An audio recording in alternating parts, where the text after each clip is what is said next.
Hola chicos y chicas, esta es la primera sesión de la primera semana del curso Semántica 2. Este curso Semántica 2 se enfoca básicamente en las semánticas de las oraciones. Ya no es una semántica léxica centrada en el estudio de las palabras, sino más bien en las relaciones que se establecen entre las palabras al formar frases y oraciones. Es así que esta primera unidad abarcaremos la semántica de relaciones, la semántica de los procesos, y esto tiene una gran relación con la teoría de conjuntos. Entonces, estamos ante una semántica formal que va a intentar simbolizar el lenguaje a partir de la teoría de los conjuntos, entendiendo que los predicados y los argumentos pertenecen a conjuntos distintos. Empezaremos entonces con la teoría de conjuntos. Sabemos que esta teoría es el fundamento para la aritmética, pero también constituye un metalenguaje formal para la lógica. Sabemos que un conjunto, ¿no?, en realidad nos rodea, ¿no? Sabemos que el mundo en el que vivimos está conformado por conjuntos. Por ejemplo, los utensilios de la cocina, como son los platos, las ollas, los cubiertos, también los muebles de una habitación con distintas funciones, los libros de una biblioteca. En realidad el conjunto es la colección de varios objetos y pueden ser representados ya sea por el diagrama de Venn, es decir, por un círculo o una circunferencia con una letra mayúscula que denote el nombre del conjunto o se refiere a ese conjunto. También sabemos que los conjuntos pueden incluso ser parte de otros conjuntos más grandes, y esos conjuntos más grandes pueden contener varios subconjuntos. Esos conjuntos grandes son lo que se denomina el universo del discurso, es decir, los elementos de un conjunto forman parte de universos, ¿no?, de conjuntos más amplios. Aquí, por ejemplo, tenemos a los estudiantes matriculados en el curso de Semántica 2 en el aula virtual. Podríamos también tener el conjunto de aquellos que usan gafas, usan lentes, el conjunto de mujeres, el conjunto de varones, el conjunto de estudiantes que manejan a cabalidad el aula virtual y el que de repente no lo conocen tanto. Entonces, el universo del discurso es todo aquello que nos permite crear nuevos conjuntos. El diagrama de Venn, ¿no?, es una de las formas de representar los conjuntos. Se utiliza debido a que John Venn, un filósofo, un lógico inglés, realizó estudios de la lógica basada en silogismos, es decir, en relaciones de ideas, ¿no?, y proposiciones. Los elementos del conjunto se van a representar con letras minúsculas y a cada conjunto se le va a designar una letra mayúscula, como vemos en este caso. Tenemos el conjunto M, que contiene los elementos A, B, C, D y E. Estos elementos representan para el conjunto M los dedos de la mano a los 5 dedos que conocemos como pulgar, índice, medio, anular y meñique. Entonces, aquí podemos ver la representación por el diagrama de Venn. Sin embargo, los conjuntos también pueden representarse de otras maneras, ¿no?, mediante el empleo de llaves, que vamos a ver más adelante. Tenemos la relación de pertenencia de un conjunto, es la relación que se establece entre el elemento y el conjunto, de tal manera que tenemos el conjunto P formado por 3 elementos. Es un conjunto finito, entonces, ¿no? Tenemos A, B y C, en la cual A representa perro, B representa gato, C representa canario. Estos 3 elementos pertenecen al conjunto P, que es el conjunto de animales domésticos. Tenemos además los elementos F y G, que representan a león y jabalí, los cuales no pertenecen al conjunto P y se representa con este símbolo, ¿no?, que estamos viendo. F no pertenece a P y G no pertenece a P. Tenemos un siguiente caso de pertenencia al conjunto, pero esta vez P ya no es el conjunto de animales domésticos, sino el conjunto de semantistas. A representa a Schaef, B representa a Jackendorf, C representa a Lyons y D representa a Talmy. Estos 4 elementos sí pertenecen al conjunto P porque son estudiosos del significado de las lenguas. Algunos con una perspectiva más cognitiva y otros con un enfoque más generativista o más estructural. En el caso de G, el elemento G representa la de Foet y este elemento no pertenece al conjunto P, ya que el área de interés de la de Foet es más bien fonético. También observamos la definición del conjunto. Los conjuntos pueden definirse de dos maneras, ¿no? Podemos definirlas por extensión, sobre todo cuando los elementos son finitos y es sencillo enumerarlos, nombrarlos.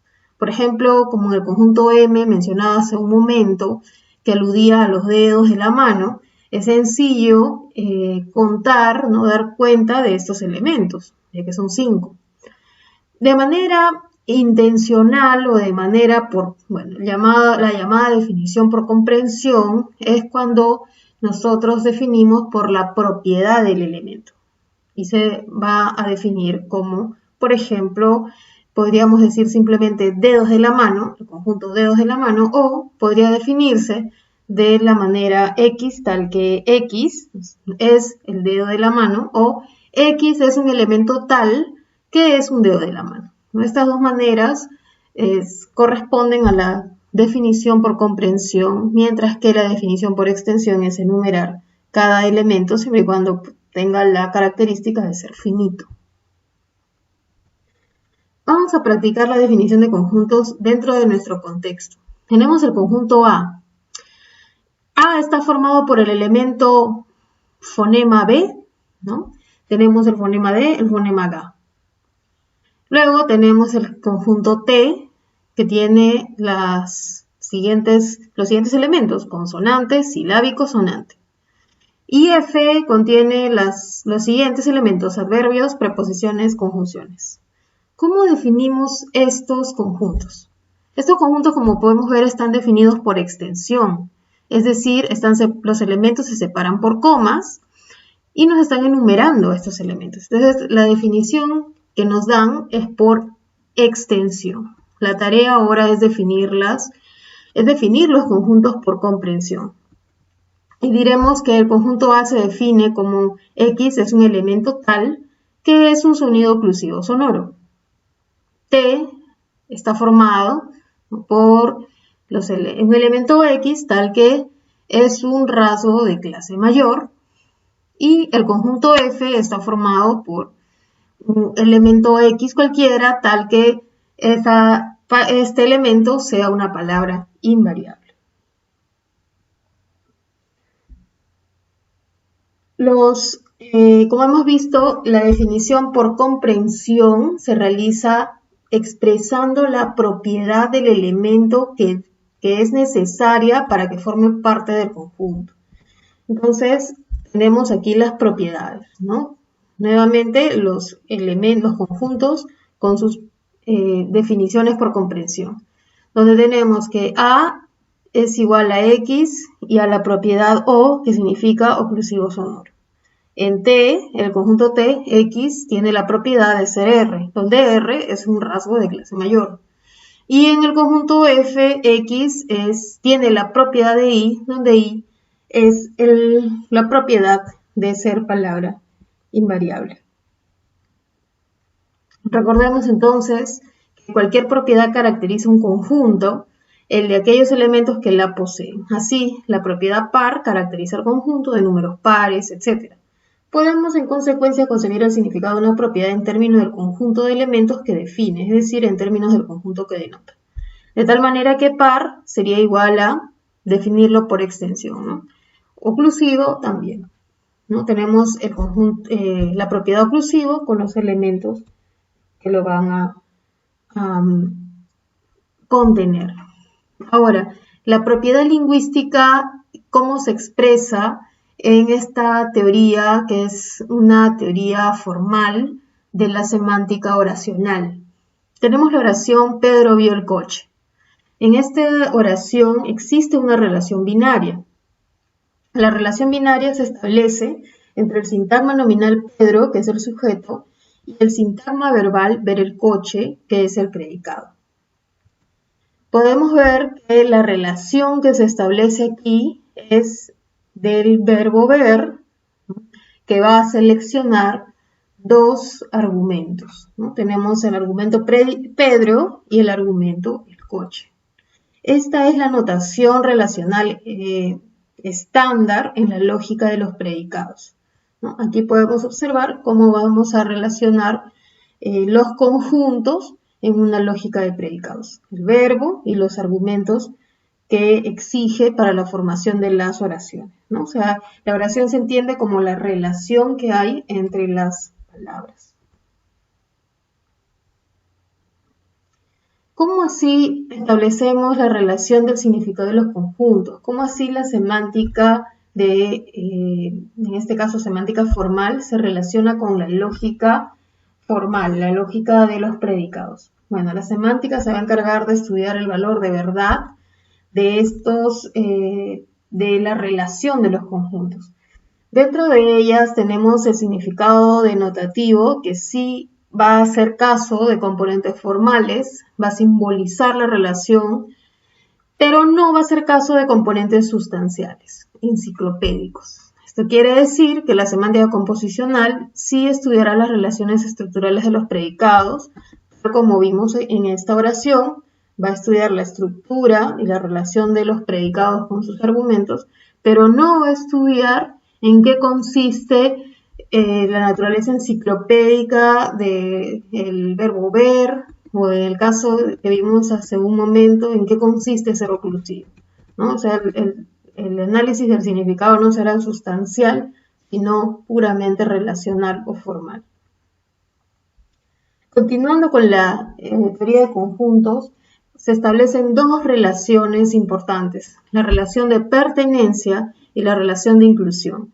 La pertenencia alude a la relación entre el elemento y el conjunto, ¿no? O sea, va de una relación de menos a más. En cambio, la relación de inclusión se refiere a la relación entre dos conjuntos, ¿no? Es decir, que tiene la misma jerarquía. Por ejemplo, tenemos el conjunto P, que está formado por tres elementos, A, B y C. La relación de pertenencia es la que se establece entre A, el elemento A, y el conjunto P. Y la relación de inclusión es aquella que se establece entre dos conjuntos. En este caso, los conjuntos son el conjunto P, que está formado por los elementos A, B y C, y el otro conjunto que esté incluyendo a este, que es más grande, es el conjunto O, que además de tener los elementos A, B y C, contiene los elementos F, G y H. Esta relación de inclusión, la relación entre los conjuntos P y O, se llama inclusión y se simboliza de esta manera, lo cual quiere decir que P está incluido en el conjunto O.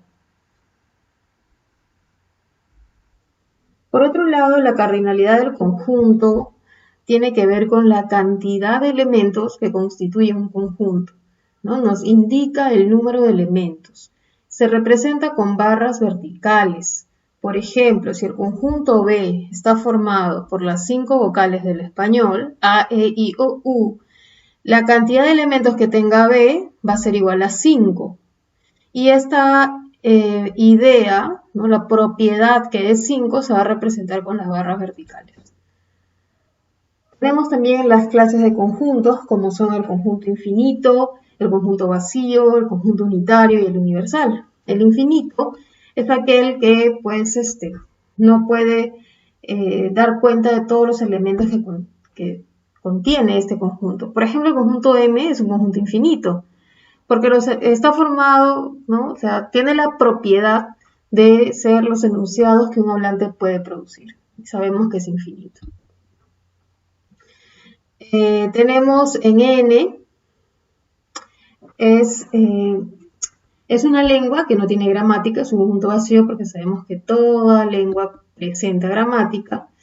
Tenemos el conjunto O, que es la vocal baja del español, y solo va a tener un elemento porque solo estamos hablando de la vocal baja A. Y el conjunto universal es aquel que contiene a otro, como ya hemos mencionado antes, ¿no? Por ejemplo, si tenemos U, universal sería un rasgo fonético, y T, un rasgo de clase mayor, sabemos que T está incluido en U, y que ese sería su conjunto universal.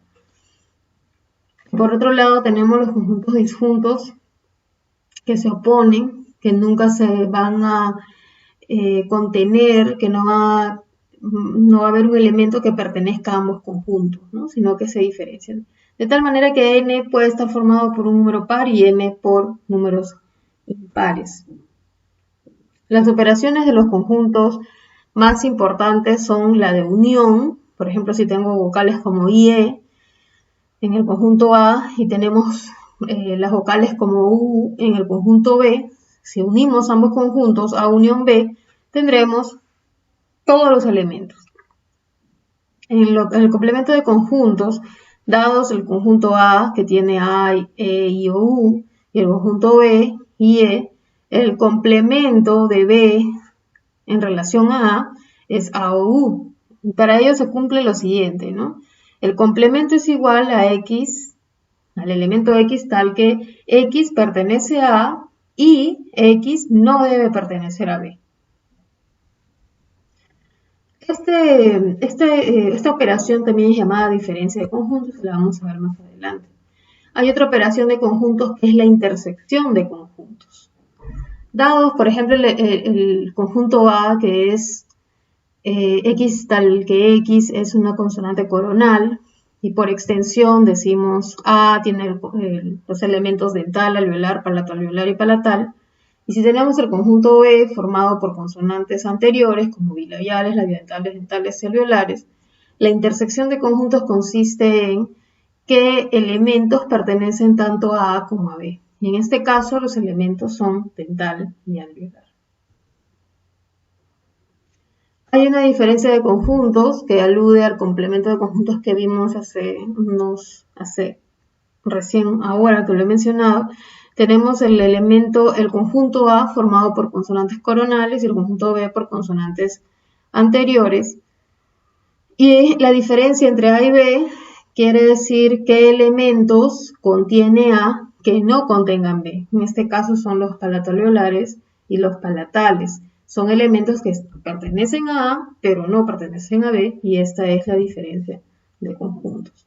Hay algo importante que debemos mencionar, que es el producto cartesiano de dos conjuntos. Por ejemplo, dado dos conjuntos, el conjunto A formado por Mercedes, Verónica y Yasmín, y el conjunto B formado por Joaquín, Nick y Luis, llamamos el producto cartesiano al conjunto de los pares de entidades de tales que el primer elemento de cada par pertenece a A y el segundo elemento de cada par pertenece a B. Entonces, un producto cartesiano sería, por ejemplo, juntar un elemento de A como Mercedes con un segundo elemento que debería ser cualquiera de los elementos de B. Por ejemplo, con Nick o con Joaquín. Entonces tenemos el producto cartesiano A por B es igual a X tal que Y, en el cual X pertenece a A y Y pertenece a B. Por lo tanto, el producto cartesiano sería las siguientes posibilidades y combinaciones. El primer par de este producto cartesiano sería Mercedes con Joaquín, el segundo Mercedes con Nick, el tercero Mercedes con Luis. Luego vendría Verónica con Joaquín, Verónica con Nick, Verónica con Luis. Y por último, Yasmín con Joaquín, Yasmín con Nick y Yasmín con Luis. Todo esto formaría el conjunto por extensión del producto cartesiano A por B. Lo que acabamos de ver es lo que se conoce como funciones. Es decir, un primer conjunto se denomina origen o dominio, un segundo conjunto se denomina imagen o rango, y va a haber un tipo de relación entre los dos conjuntos. Este tipo se conoce como el producto cartesiano. Y lo que hemos visto hace un momento es que el conjunto, uno de los conjuntos, va a tener elementos que van a combinarse, van a relacionarse con los elementos del otro conjunto. Acá podría ser el caso de Pedro, María, Carmen, Julio, Emilio, Evelyn, Mary, Alejandro, que pueden ser agrupados según los elementos del conjunto, hombre o mujer. A esto se denomina característica. Tenemos además relaciones de conjuntos, como es el caso de relaciones entre un mismo conjunto, entre los elementos de un mismo conjunto, y también las relaciones que se establecen entre conjuntos diferentes. Por ejemplo, las relaciones entre los elementos de un mismo conjunto se representa con A al cuadrado. Y tenemos aquí, por ejemplo, Mercedes con Verónica, Mercedes con Yasmín o Verónica con Yasmín. La relación entre conjuntos es la que se establece como vimos hace un momento. Mercedes con Joaquín, Mercedes con Nick, Mercedes con Luis, Verónica con Joaquín, etcétera, etcétera.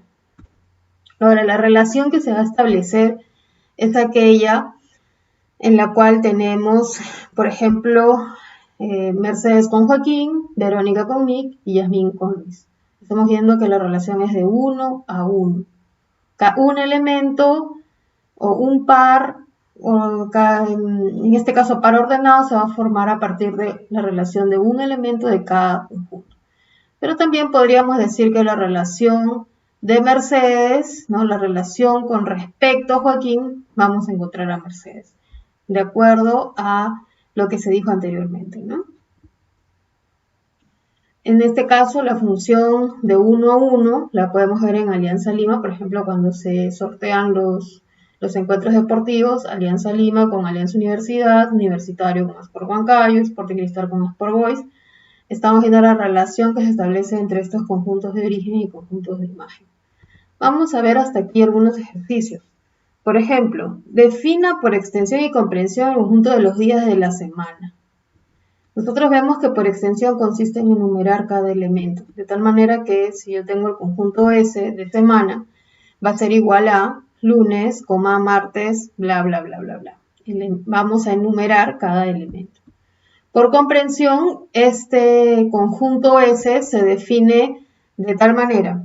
S es igual a un elemento X, cualquiera de ellos, tal que X es un día de la semana.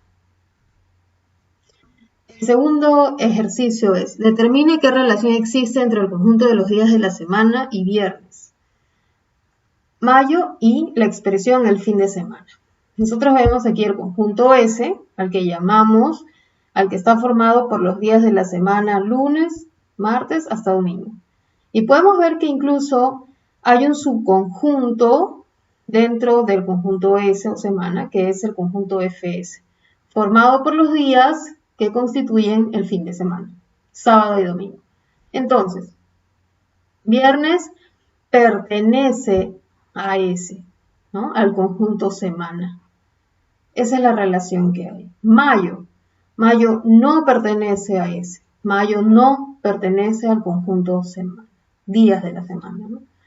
Y por último, fin de semana está incluido, este conjunto, el fin de semana, es un conjunto de elementos, está incluido en el conjunto S.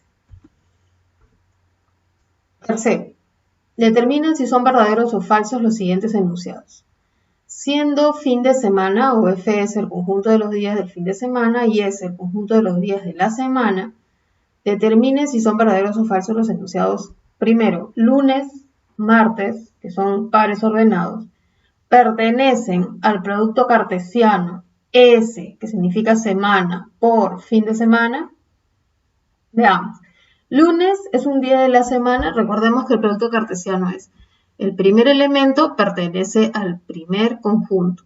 El segundo elemento al segundo, en este caso FS. Bueno, lunes sí es un día de la semana, pero martes no es un fin de semana, no es un día de fin de semana. Esto, entonces, es falso, ¿ya? Porque martes no pertenece al conjunto FS. La siguiente, sábado con sábado. A ver, ¿el primer elemento sábado pertenece a semana? ¿Es un día de la semana? Sí. ¿Sábado pertenece al conjunto fin de semana? Sí, sí pertenece. Entonces vemos que este es verdadero. Como yo les decía, la semántica de predicados, esta semántica formal se interesa en el estudio de las condiciones de verdad. Y estas condiciones de verdad se establecen a partir de las relaciones de conjuntos. Tenemos por último la relación del par domingo-lunes. Domingo, ¿pertenece a fin de semana? Sí. Lunes, ¿es un día de la semana? Sí, es verdadero. Luego tenemos lo siguiente. ¿Qué relación denota el siguiente subconjunto del producto cartesiano S por S? Tenemos el producto cartesiano S por S formado por los pares lunes, martes, martes, miércoles, miércoles, jueves, jueves, viernes, viernes, sábado, sábado, domingo, domingo, lunes. ¿Qué relación hay entre estos elementos? La relación es que que uno de los elementos es el día siguiente al otro. La relación sería la relación que se establece entre martes y miércoles es ser al día siguiente, ¿no? Ser al día siguiente a. Esa es la relación. Igual, la relación de miércoles, ¿no? La relación de jueves con relación a miércoles sería ser al día siguiente. Bueno, aquí se deja una tarea. Ustedes realizarán esa tarea de acuerdo a lo que hemos explicado hasta el momento y podrán subir la tarea, el ejercicio de la tarea al aula virtual.